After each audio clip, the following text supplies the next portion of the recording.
Tonight on The Al Denson Show, join Al and his guests, author-speaker Steve Russo, Resonate Records recording artist Jason Ingram, Jeff Calhoun and the Al Denson Show Band. Now, here's your host, Al Denson. Hey! Woo! Oh, yeah. All right. Yeah, hi there. Hey, welcome to the Al Denson Show. If you've never tuned in to the Al Denson Show, hi. My name is Al. That's Jeff. And that's the Al Denson Show Band. Y'all give them a hand. Don't they do a good job? Look at them. Well, guys, you know what? We do our best here to kind of figure out how we can talk about things that go on in our everyday life. Now, a lot of times we get tons of email, and people will email like, "You Christians, man, you don't even know what you believe, and I can't figure out what you believe, so I just don't want to be one," and stuff like that. Well, we're going to talk about one of those, I guess I would call it holidays, that's really controversial among Christians and among churches. It's called Halloween. Now, let me explain this to you. When you stop and say the word Halloween, Christian people have tons of different beliefs on that. Some Christians say, "Hey, man, there's absolutely nothing wrong with Halloween. Come on." Other Christians say, Halloween is very, very evil. You need to stay away from it. Some Christian parents say, "Well, okay, maybe it's not like that, but it's okay if we just dress our kids up and let them kind of wear their costumes and collect candy as long as the costumes aren't offensive or stuff." Other people say, "You know what? Halloween is absolutely no way going to be in our house. We're just staying away from it." But there are churches who say, "Well, we don't believe in Halloween, but we're going to have an alternative. So we'll have a Halloween alternative." There are other people that say, "No, that thing's of the devil. We need to flee from evil." So you stop and you say, "You know what? What does the Bible say?" Well, you start looking through the Bible. There's no verses in the Bible that really specifically mention stuff like trick-or-treating or costumes or candy or things, pumpkins, stuff like that. So the question is, who's right? What is the right answer? You know what? That's what we're going to talk about the next 30 minutes on the Al Denson Show. But I kind of wanted to know this one thing because, man, I love kids. I wanted to know what they thought. So I went and asked them, "Do you think Halloween is bad or harmless?" And here's what the kids had to say. I think Halloween is like harmless. I think it's just like another holiday, but it depends on how you spend that holiday. The majority of Halloween these days is there's more crime on that night. I do think it's really bad because, there's a lot of parties and stuff that goes on during Halloween. I mean, they say that it's not much more than there is, but in, where I came from, there's a lot more parties on Halloween night because I used to go to some of them. It depends on how you look at it. Not all of us think of Halloween as evil as when I was a kid, I thought of it just dressing up and go getting candies. That's all I wanted. Listen to me. I don't think you understand, man. Halloween is extremely popular, especially right here in the United States. Do you know more than 50 million Americans celebrate Halloween? That's a big number. But listen to this. 90% of all families with, they have kids like 12 and under, they're going to participate in Halloween. 90% right here in America. And Halloween is probably the third most popular occasion for adults. Can you believe that? And I'm talking about adults. It's the third most popular holiday occasion they celebrate. Now, an estimate of $400 million are spent just on Halloween each year. A lot of that's candy, by the way, which I like. And Halloween is second only to Christmas for holiday decorating. People decorate their houses. And it's estimated that 50% of Americans will do some type of decoration just for Halloween. So, what should a Christian do when it comes to Halloween? Listen, that's what we're talking about these next 25 minutes. So hang in there with us. We'll be right back right here on the Al Denson Show. Yep.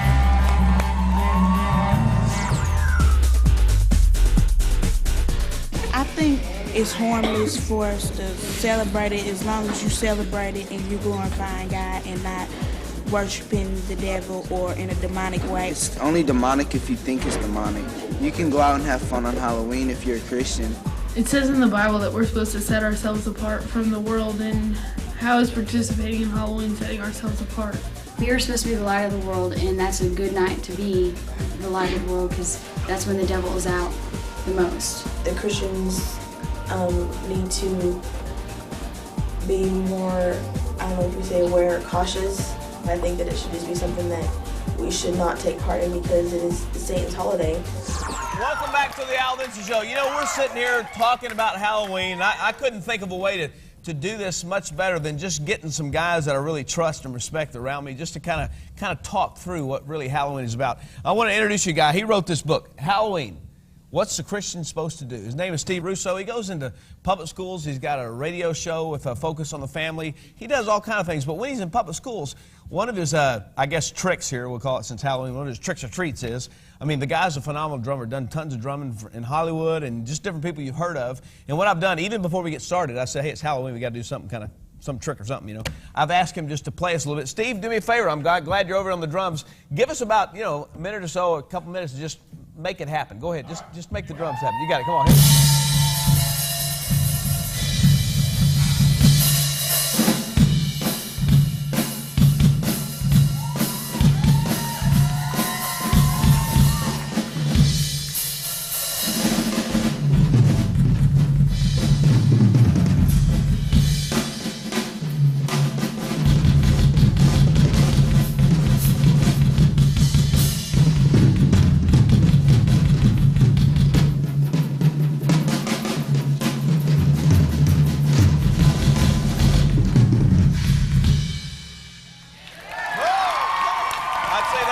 Trick, and it was a cool treat, so that was kind of good to have that.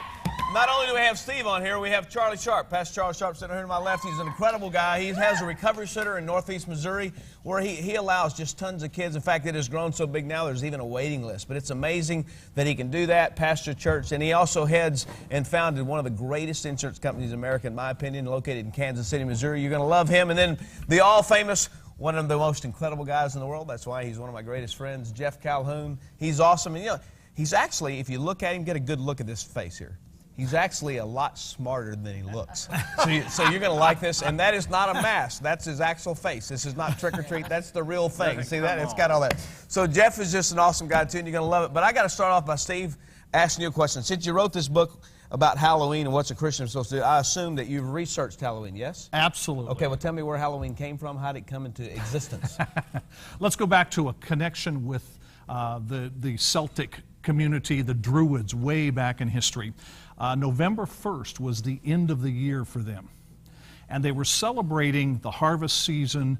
They called November 1st the Day of the Dead. Not a real positive day. Just celebrating the death of the harvest, and the sun was waning in its power, and, you know, darkness was coming and so on. So the Christian church comes along, early church leaders, and says, this is not a real positive thing. So we're going to rename November 1st to All Saints Day. November 2nd becomes All Souls Day. So Halloween, October 31st, came from a couple of words that were glossed together. Because it was the eve of All Saints Day, it was called All Hallows Eve. The word hallow is another word for saint. So we gloss it together and we get Halloween. So actually, the word Halloween has Christian roots to it that a lot of people don't realize. Okay, well then, if that's the case, I mean, we're sitting here, you know, how has it become so popular? And I don't feel like, you know, the church has not really embraced Halloween for the most part. It's become real popular. How did it become popular if you're saying it was original roots were kind of like, you know, around a spiritual theme? Sure. How is that? Why has it become so popular? A desensitization to evil, basically, in our culture. You lost me. Help me. I'm a kid. Okay. Fascination, too. I mean, fascination with fascination evil, power. with, you know, I mean, scary movies and woo, you know, I mean, all that stuff. It's just, you know, it's just fascinating. Evil is fascinating. Evil is like, you like candy as well as I do, but I like potato chips as well. And you know that you can't just eat one potato chip. You have to have a bunch of them. I've heard that. You know, okay, you've heard that before, right? Evil, you can't just touch a little bit of evil. You get a taste of it, and you want more of it, and you got to dabble in it. Well, the thing about Halloween, there is nothing left in it that is spiritual, is a righteousness about God. Nothing.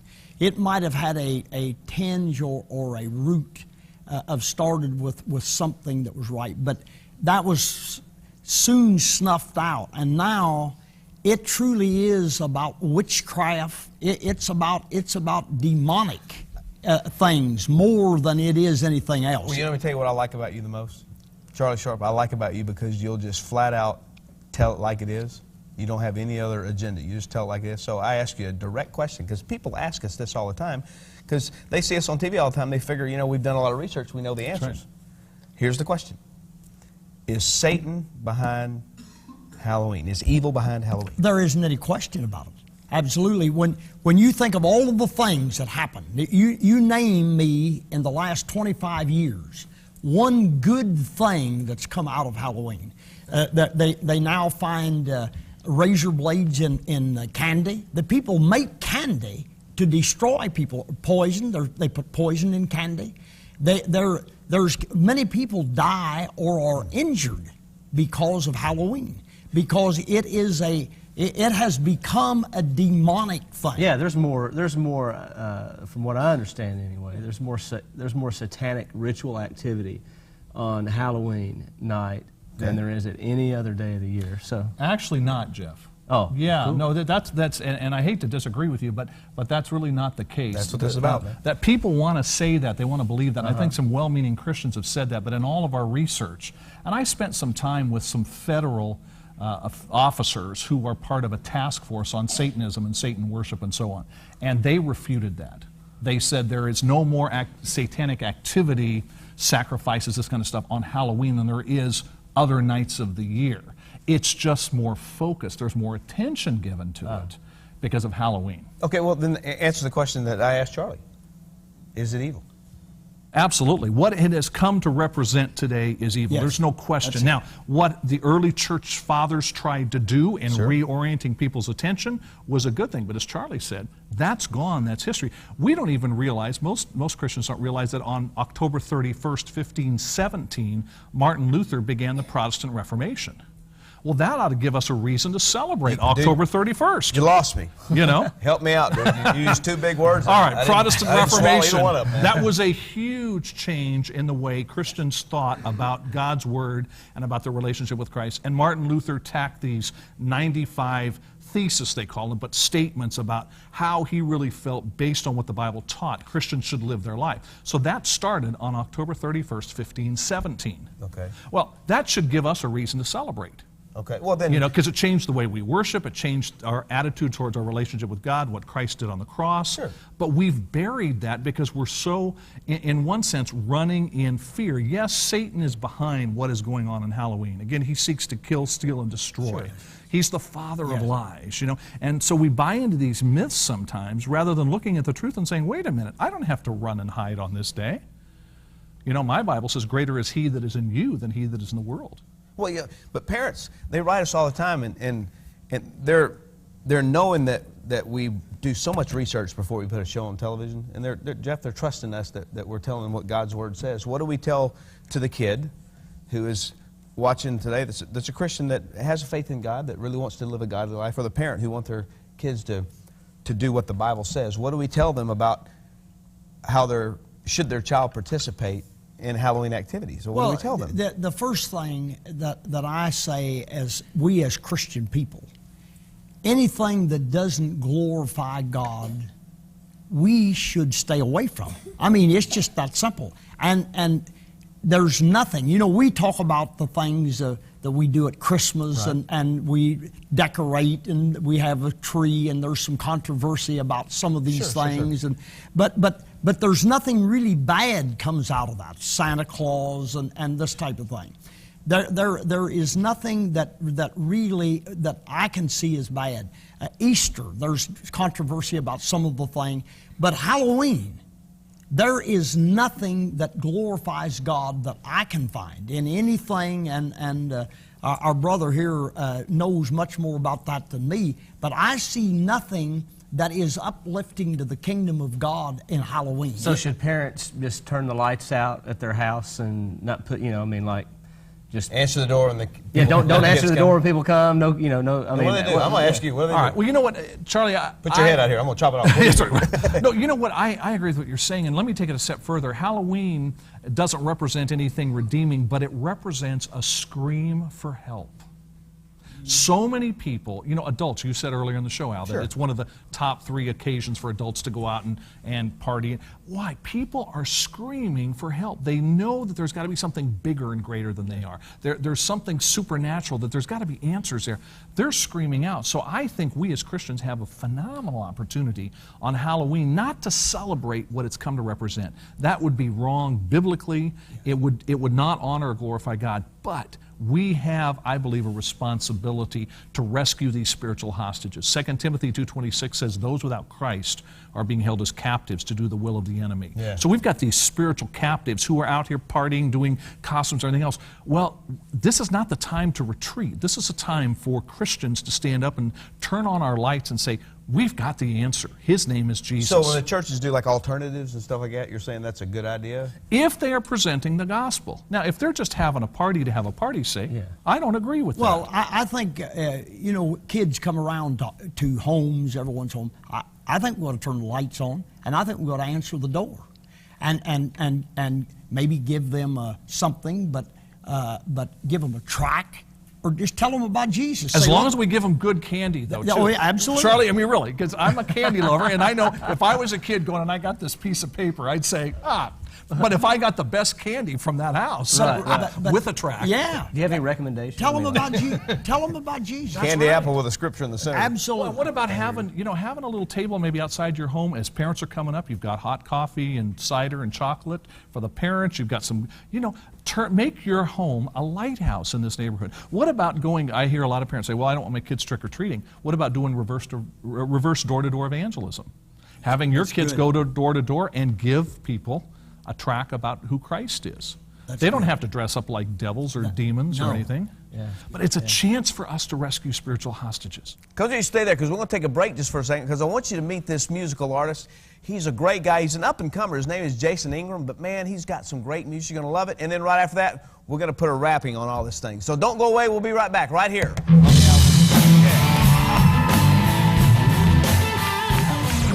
You know, I've been doing ministry a long time, and I think the thing that I've noticed the last 2 years is that people are finally saying, I need a safe place where I can talk to somebody about what's going on inside of my heart of hearts. So I want to encourage you guys, if you have a computer, log on to our website. It's simply this, www.aldenson.com. When you log on there, you'll see our homepage, and on the left, you can see all the different categories and places you can click and different sites you can look at. At the same time, you'll notice right there in the front and center, there's prayer requests. And we've created our own staff just to be able to respond to you and to answer you and to help you. And I want to encourage you guys, if you want prayer, if you've got something you're praying about, here's what will happen. When you click prayer request, you'll get a form. You just simply fill that form out. When you get done with that, you'll send it to us. We'll take it. First thing we'll guarantee to do for you, we'll respond back to you. We'll let you know not only that we're praying for you, but we'll let you know what God says about your situation you're going through. At the same time, we print those out. We scratch out your name to keep you confidential. And we got some churches that pray for you. And they will pray for you in that specific need that you have. Also on our website, you can click over to Bible studies. Guess what? You can do a Bible study every single day. And it's pretty cool. At the same time, we get so many different letters from kids on some common topics. And we've identified those to be about 34 topics. And you can run down these 34 topics: anger, frustration, suicide, and there'll be some things that will encourage you and help you. Those topics not only will help you, they'll help you when you have other people that you're trying to help that have those problems. We've also got what I consider to be a great site. It's about our television show. If we're talking about a topic, whatever that topic is, we take all the research and all the notes that we've done, and we create a book on it. And we take this book and we simply offer it to you. You'll click on the TV icon. The minute you get there, you'll see a different page for that. You can click on the booklet offer, see all the covers of the books. Click on which book you want, fill out the form, and we'll mail you that book. It has been amazing to me how many people email us, how many people write us, and just let us know what's going on. And I want to say thank you very much.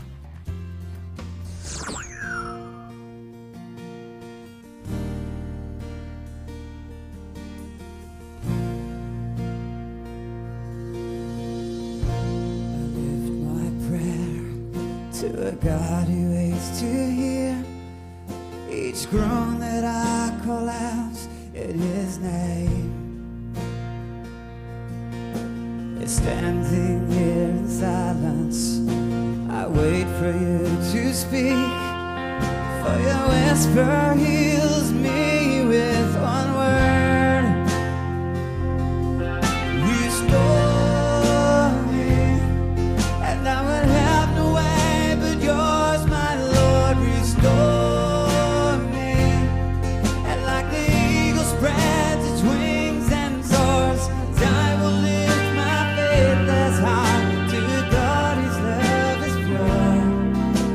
Resting in your arms, I am secure.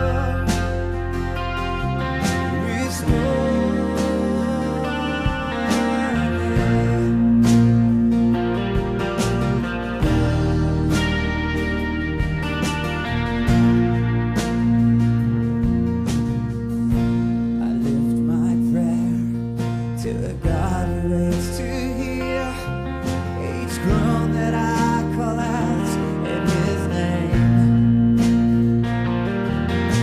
Standing here in silence, I wait for you to speak, for your whisper heals me with one word. Restore me, and I would have no way but yours, my Lord. Restore me, like the eagle spreads its wings and soars. I will lift my faithless heart to God whose love is pure. Resting in your arms, I am secure. Restore me, I would have no way but yours, my Lord. Restore me, like the eagle spreads its wings and soars. I will lift my faithless heart to God whose love is pure. Resting in your arms, I am secure. Restore me,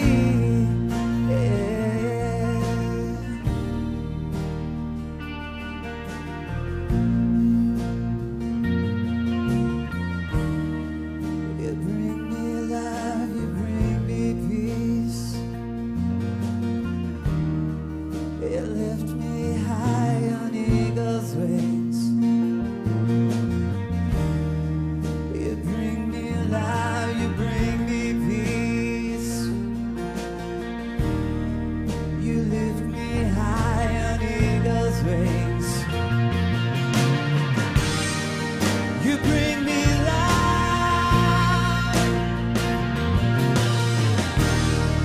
You bring me peace.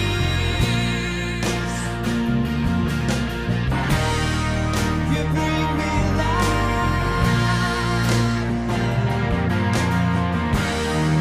You bring me peace, Lord. Peace, Lord.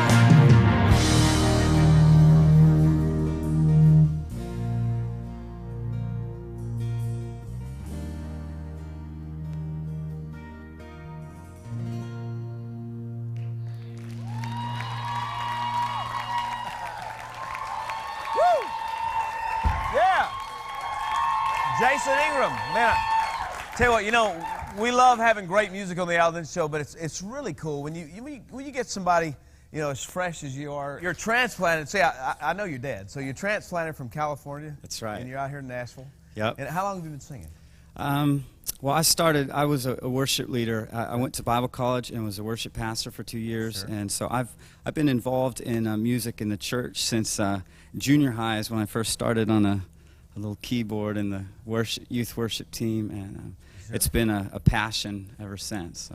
Jason, I got to tell you something, man. Keep up the good work. God bless you, man. Thank we you. appreciate you being on the show. Listen, we're going to kind of wrap up everything right here when we're talking about Halloween on the Al Denson Show, so don't go away. We'll be right back.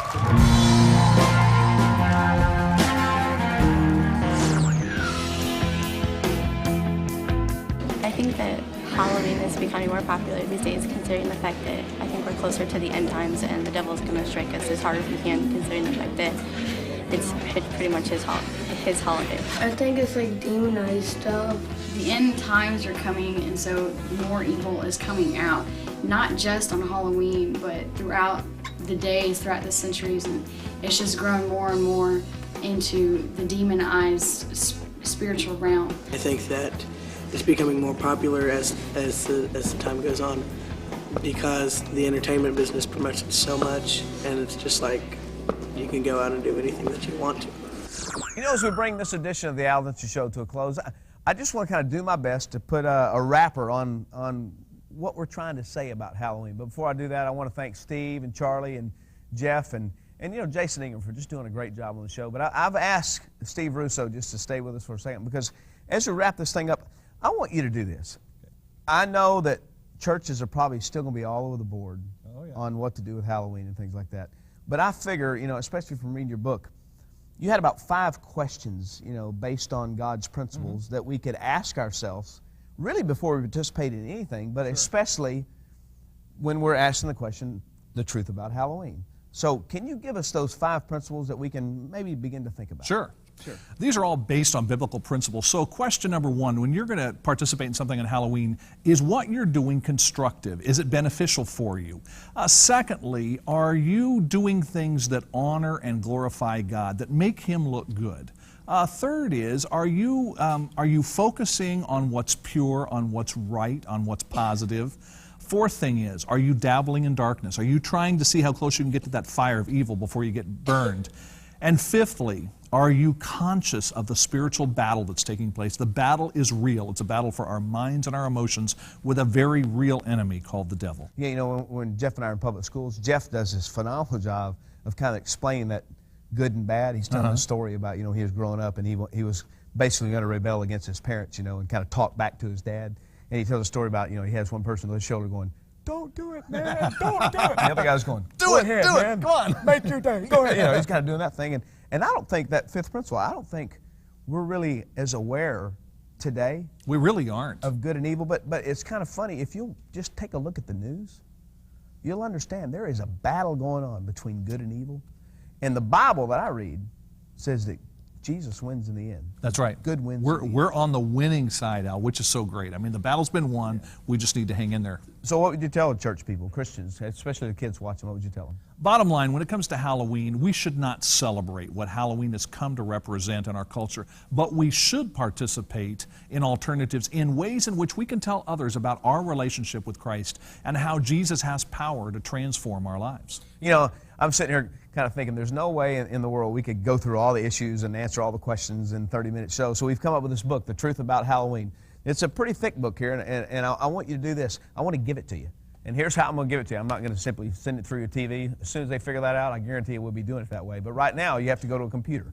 So when you go to the computer, just log on to our website, www.aldenson.com. When you get there, you're going to see the TV icon, The Al Denson Show. Just click there, and man, when you do that, there are just a ton of books in there. And when you download the books, as you're scanning through all of them, you'll find the one that says The Truth About Halloween. It's kind of got that funky face on it. Just click on that thing, about 3 minutes later, boom. There's all the materials. You'll find out a lot of good stuff. And hey, in this book, Steve knows so much about this. We stole a bunch of his stuff and stuck it in our book, so you're going to like it. So hey, keep it tuned into the Al Denson Show. We thank you for watching. Jeff, take us on home. We'll see you next time right here on the Al Denson Show.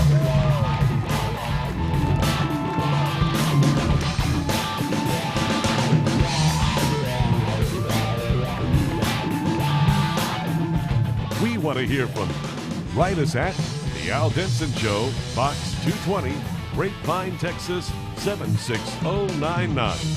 Or email us at aldenson@aol.com.